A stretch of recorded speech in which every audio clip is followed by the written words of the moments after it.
What is up, everybody? This is Dale with LackLuster Gaming, the show for those who love to game but know you're mediocre at best. And last night we almost hit 300 subs. We got so close. So let's make sure that happens today. Share this video with your friends and let them know how great the content is and what a great community we've built. Now, not only that, but yesterday I also registered for the Clash Royale Kings Cup. It happens on November 6th. It starts airing live on YouTube at 1 p.m. and goes till 7 p.m. So make sure you're tuned in to this channel and the Clash Royale Kings Cup channel to make sure you see some live footage of me demolishing players like Molt and Godson and... yeah, right, I'll probably lose. But if I do win, there are some pretty sweet prizes. Check these out. And if I get them, we're going to invest it all back into this community, all into this channel, and into our clan. So live tournaments for everybody and tons of other stuff, some giveaways, things like that. So stay tuned. November 6th, be there. And let's jump right into some replays. Now, today's deck is brought to you by DungeonXist. Now, this is a deck for some of the lower arenas, but it is a fabulous deck in that it doesn't contain any legendaries. A lot of people have been asking for that.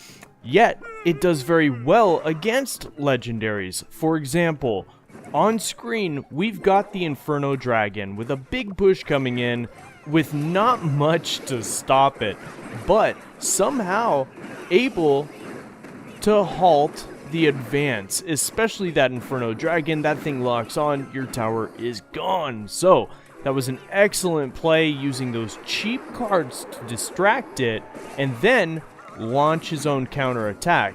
That Goblin Barrel just does tons of damage if it nails the tower and is... If it's not defended, it can totally demolish another player. So, as you can see on screen, the board has reset. One of the primary features of this deck is the pump, because this deck is 4.0 elixir, average elixir cost. So he's got 2 pumps up on the board, and we're going up against a huge giant push. I hate these slow pushes. It's just not my style. But watch as this deck gets played. He's got the giant skelly and a bunch of other stuff. He saw an opportunity that all of that elixir was being spent in the left lane. He knew that tower was going to die, so he pushed hard in the right lane. Now, could have been a good move, could have been a big mistake, because right now it looks like both players are just funneling in as much as they can to get that 3-crown victory, and it is not looking good for DungeonXist, especially with that Inferno Dragon, and he keeps having to put down these troops to distract, and just barely with 56 hit points is able to stop it. The zap doesn't even... oh, did you see that? 4 hit points left, and whoever that is that he's playing from the clan Grasshoppers, good sport, given the thumbs up from that insane clutch comeback with that 4 hit points left on the King Tower. That was amazing. So let's just go ahead and jump right into another replay using the same deck. Now, I want you guys to try this thing out and tell me if it works for you and what kind of changes maybe that you've made to this deck that might enhance your play style.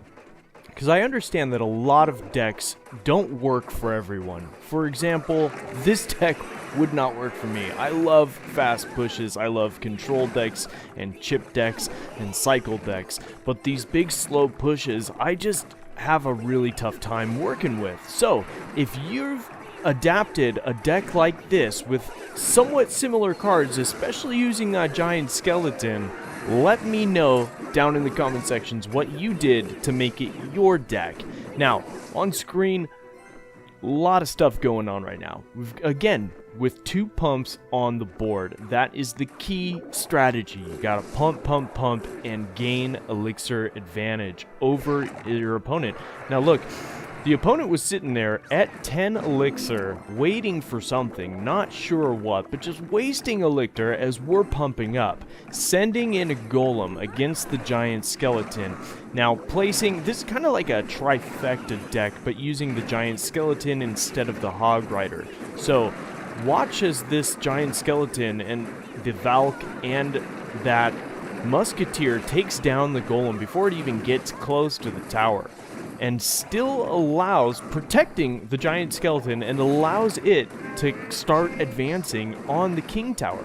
Now, nothing is taking it down at this point except for finally the Skarmy, which is absolutely OP at the moment, and I love playing with that card. Easy to kill, but easy to kill stuff with. It's a great defensive and offensive card. Try it out in your decks if you haven't. So, on screen, he's making his way towards a 3-crown victory, but got that prince coming in, defends with the giant skeleton. Excellent move, because the giant skeleton will take that out no problem. And over here on the right side, you see this witch was coming in, and he placed his troops behind the witch, forcing the witch to turn around and target behind her away from the arena tower. Excellent move, great strategy there. That's the kind of stuff that's going to get people up into legendary. It's being able to work with your cards in a way kind of outside the box, not just hitting everything head on. You want to use flanking moves, rear moves, and stuff like that.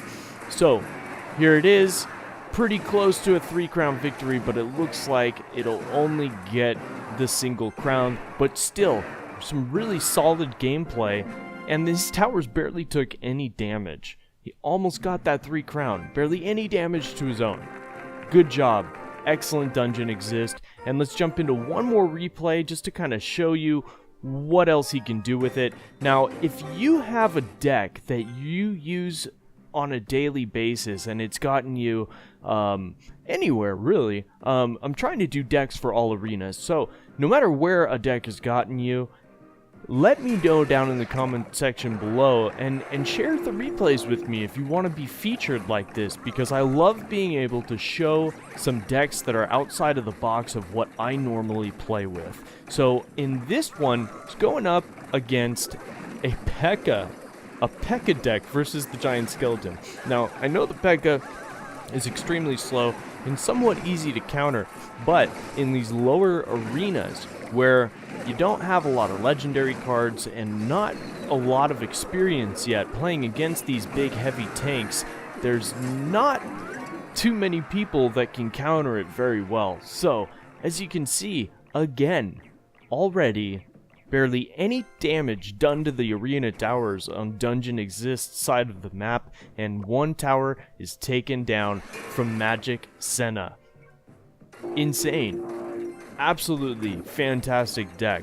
Now, the nice thing about this deck is it is being played in the Builder's Workshop, but the cards in it are extremely low arena cards. So, you don't have to be up in Arena 7 to play this, but it'll get you to Arena 7, and I'm pretty positive that DungeonXist was actually playing this deck in Arena 8.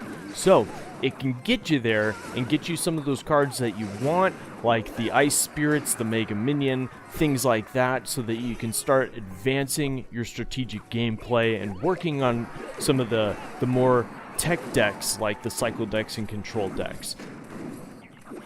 Now, the board looks like it's about to reset. Not too much happening on screen. Looks like he's saving up some elixir. He's going to place down a second pump, and we've hit double elixir. Double elixir. So this last minute of the match is especially crucial, especially when decks that cost so much. Now again, this one costs 4.0 elixir, so it's a lot. But those 2 pumps and the double elixir, great defensive goblin barrel right there. It might not stop that P.E.K.K.A, and he might be able to secure one tower. It looks like, yes, he is going to take that one tower, maybe.